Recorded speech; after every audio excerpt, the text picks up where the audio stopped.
So, so a little update on the S10 project. So what has happened is about a week ago, while I was preparing to start it up, I'd already paired some of the things that were immediately evident. I needed a fuel pump. One of the ignition coils was split wide open. These spark plug wires were like hard as rocks, and the guy that I bought it from, he said he put new plugs in it. Well, he did. They were auto-light platinums. That's all I really need to say about that. And so I got new wires, new coils, like I said, and I decided to go ahead and put a set of new plugs in it myself. But I decided to use AC, the factory plugs, AC Delcos. So I put in the AC Delco Rapid Fire Platinums number 6. So I put them in. Of course, make sure that I double check, make sure the right plugs. NEC's lubricant on the threads. Standard procedure stuff. So start the truck up, and it fires up. It has a couple little misfires right upon immediate startup. No biggie. Just moves right out. So I'm waiting for it to get up to operating temperature. It's running for like maybe 3 minutes, and all of a sudden I start to hear this little tapping, tap tap tap tap tap tap, and the tapping turns into. Sorry about the traffic.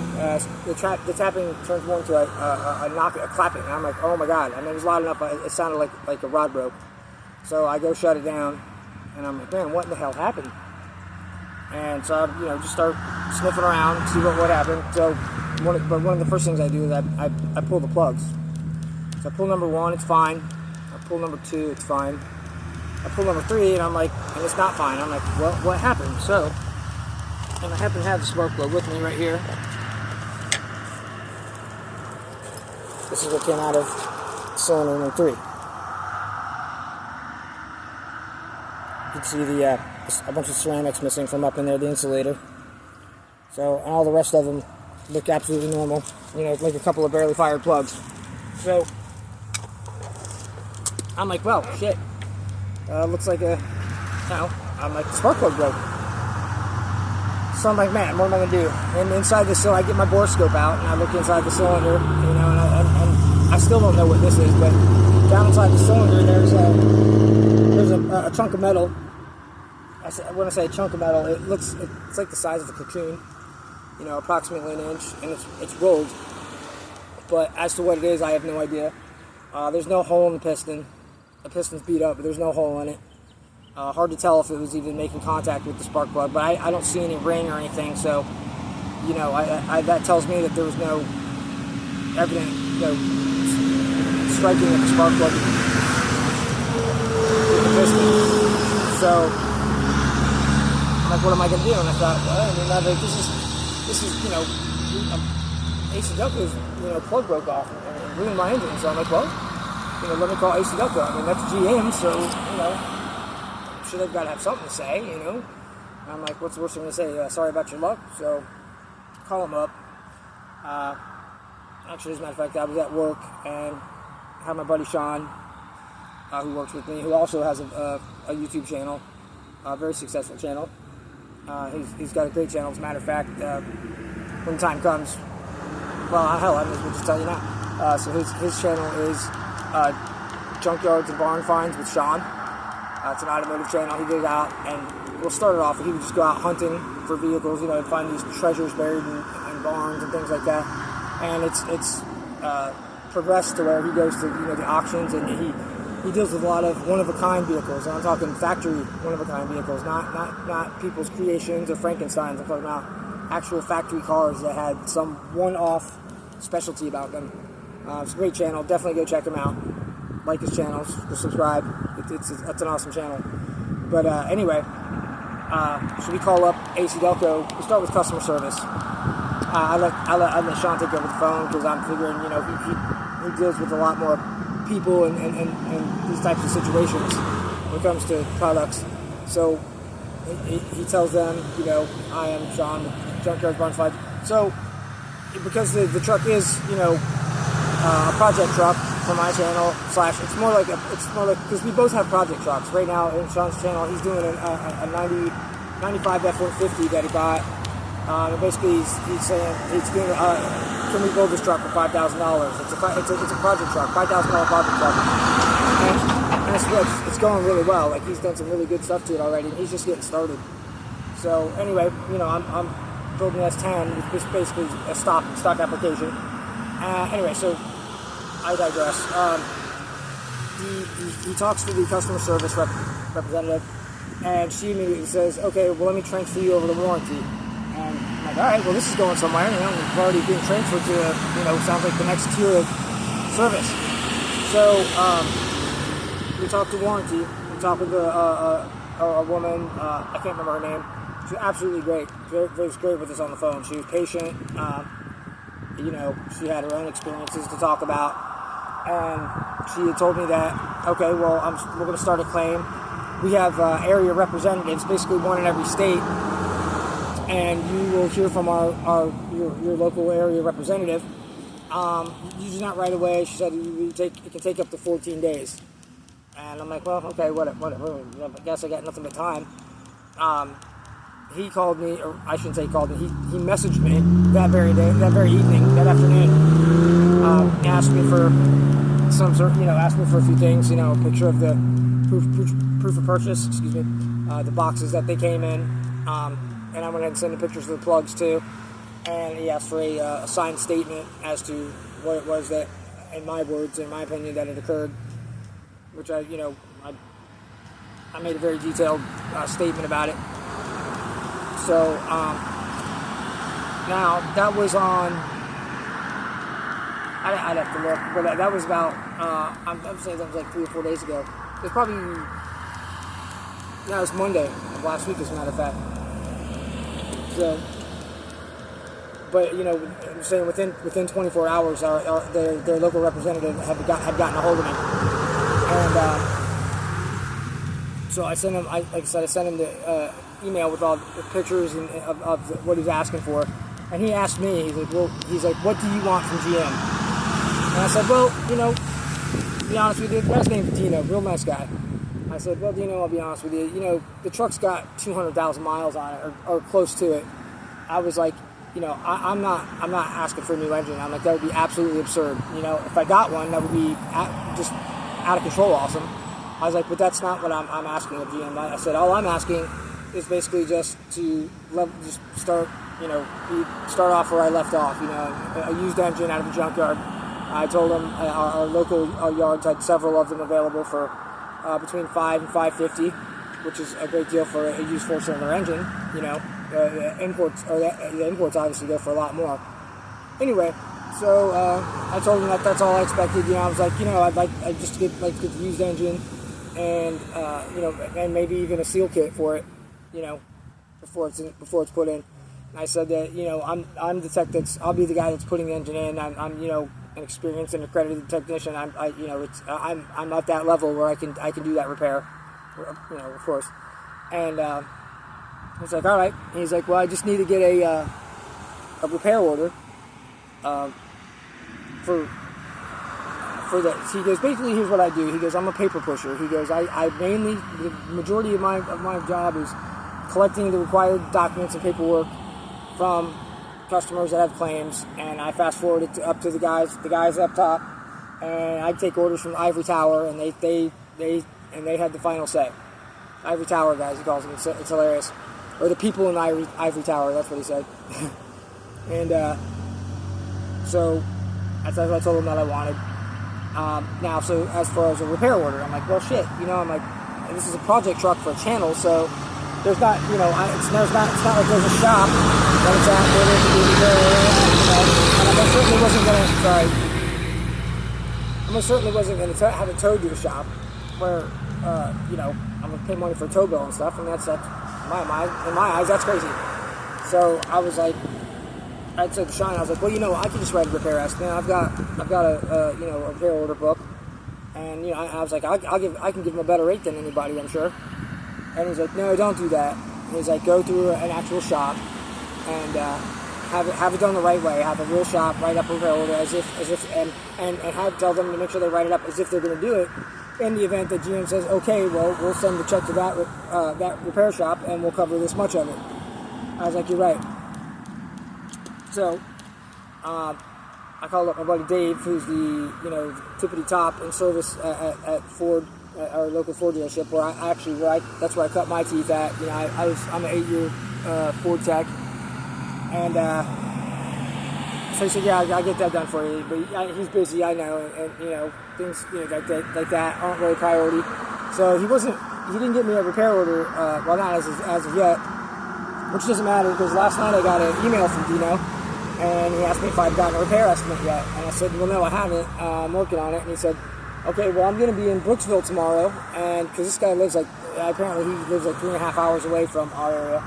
And he said, well, I'm going to be in Brooksville tomorrow. I was hoping I could meet up with you and get the repair order and the parts. I was like, all right. I was like, well, I said, I'll see what I can do. Because I had told him, I was like, I can write up my own repair order for you. I was like, and it'll be, and he's like, yeah, that'd be fine. But, Sean had talked me out of it, which I agreed with Sean to the fullest extent, because I don't want it to look like, that I'm just, I'm coming up with some bullshit for to hand to AC Delco trying to get a check out of him. It's not, obviously, I couldn't be further from the truth. I just didn't want it to come off like that. But as it ends up,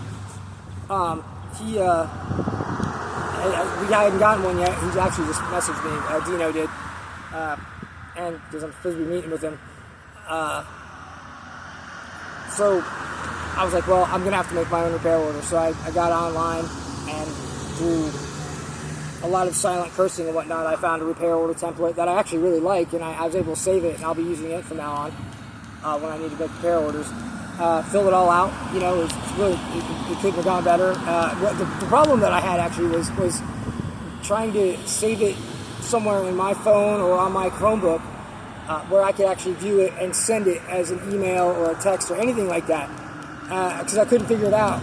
And I was just trying to use. He kept recommending me to Google Sheets, and I was just in I was in an area of bad signal. And that was the problem, because I ended up going to UPS and just having them for $2.35, had them print one copy of it. One piece of paper, $2.50. UPS, you guys are banking on that. So you print up a paper copy, and I'm like, all right, well, I can just go make more copies of this if I need to. And then all of a sudden it pops up on Google Documents, or Google Sheets. It comes in. Anyway, I got it saved, and I was able to send it to him. And so that's where we're at right now. As a matter of fact, like I said, Dino had just messaged me, which means he's either headed to Spring Hill or has just left Spring Hill, and he's ready to intercept me with the parts. So basically what we're waiting to see is if, AC Delco / GM is going to come through and reimburse me for get me a used motor put in the S10 so I can be right back where I started. Which is that's all I want. Like I said, if I get a complete seal kit out of it, I came out ahead as far as I'm concerned. So, my concerns are that obviously it wasn't my fault. I hadn't personally done anything wrong. However, high mileage motors can, as we know, engines as they run, they are constantly wearing down. What can happen, high mileage like that is, as bearings get outworn, or they seat more, metal becomes stretched over years of, the violent back and forth, motion of a piston. Things can stretch a little bit, and things can actually stretch enough to where they'll make contact with a spark plug. Again, I don't believe that's the case because I didn't see any. There was no evidence of any kind of strikes on the piston at all. There just wasn't anything. The piston was all beat up, but there would have been an obvious ring, or more so, a crack in the piston or a hole had it made contact, especially because it was a good 10 seconds before I got it turned off. And who knows how many times they made it cycle up and down in 10 seconds. I could do the math, but I'm not going to do that. I can't do the math, but it can be done.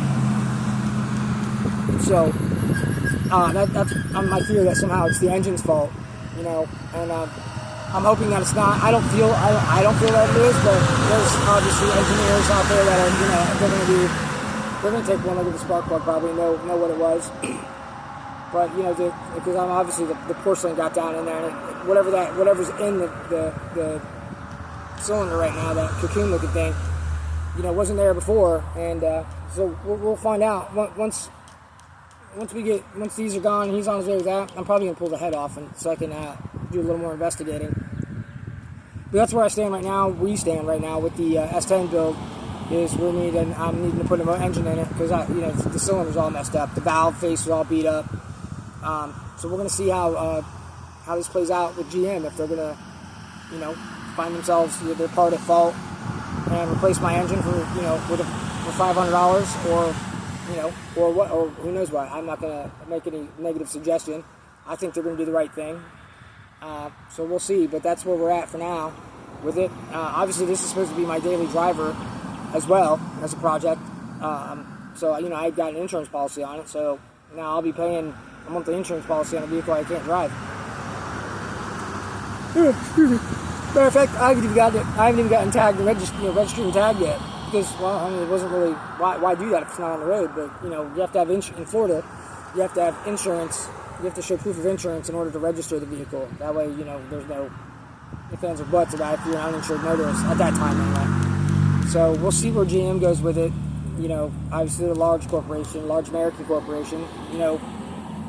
Once upon a time, if not, they still kind of, in my opinion, they're one of the symbols of America. They're the Ford, GM. I'm a Ford guy, but the Ford and GM both, they're an American product, just like Harleys. So you can only hope that they're going to do the right thing. And obviously, they didn't get that big by not doing the right thing and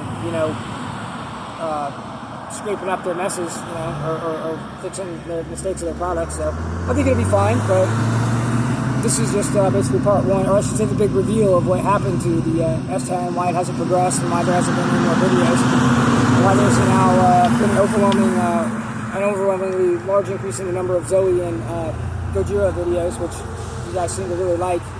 I like them too. I enjoy filming them. Gojira is just this still bumbly, uncoordinated puppy, but he doesn't, he still looks like a puppy, but he's big. I haven't weighed him yet. But if I were to tell you, I would guess he's bouncing on 75 pounds already. He's a big boy. He's thick. He's heavy. But he's still a puppy, so he doesn't have all his coordination. I can't tell you how many times he has landed right on ground zero when he jumps up the plate. He does a big leaping bound on the couch, and one of his paws always seems to find the magic button or buttons every time. So now when I sit on the couch, it's funny. I sit there with my crotch in my hands, and I'm just giving myself a cup because of Gojira. And then of course there's the ongoing battle for Zoe's chair, which it is Zoe's chair, and but Gojira likes it in the chair too. So when we let them in, it's literally a mad dash for the chair now. Gojira, it's half he wants it and half it's just a game because he wants to play all the time. It's going better now, but when we first got him, it was a real challenge. I had to watch Zoe, and they had to be introduced very slowly because Zoe doesn't really have any social skills with other dogs. When I got Zoe, she was already 2, and had gotten, she wasn't abused, but she'd been neglected. Her owners weren't able to give her the care. I don't want to get too much into Zoe and Goji, this being a video about the S10, but at the bottom of the line, Gojira, he's just a puppy, and he's just dying to be accepted by his older sister, and she's slowly, turning the cold water off and warming up to him a little bit.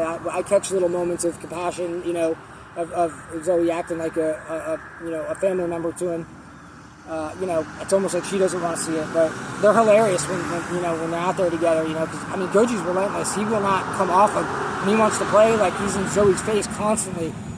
I thought a lot of times I give Zoe her own outside time. She just needs a breath of fresh air from Goji because he's on top of everybody constantly. Like he's on top of me, Bonnie, and Zoe all at once. It's crazy. But I'm glad that everybody's watching their videos because they're cute and they're awesome. I love them, and I'll try and keep putting videos of them up. But I'm gonna keep you all updated on the S10. So please watch, subscribe if you want. And definitely go check out Sean's channel because he's got a lot of good stuff. His number one video actually is he ends up at Johnny Cash's one of Johnny Cash's house, his hangout, not the house that everybody would think that he lives at, but it was his hangout where he would go and where he would get crazy. And at that house, this is incredible, they have the Cadillac from the One Piece at a Time song. Johnny Cash literally had a Cadillac built exactly as he describes it in the song. I mean, it's a running, functioning Cadillac. And Sean had the opportunity to go and check it out along with the rest of the property. So definitely go check out Sean's channel. Again, it's Junkyards and Barns and Junkyard Finds with Sean. Definitely go check it out. He's got a lot of good content. It's a really good channel. So, all right, we'll keep you updated. I got to go and find out what old Dino's, where he's at. So, later.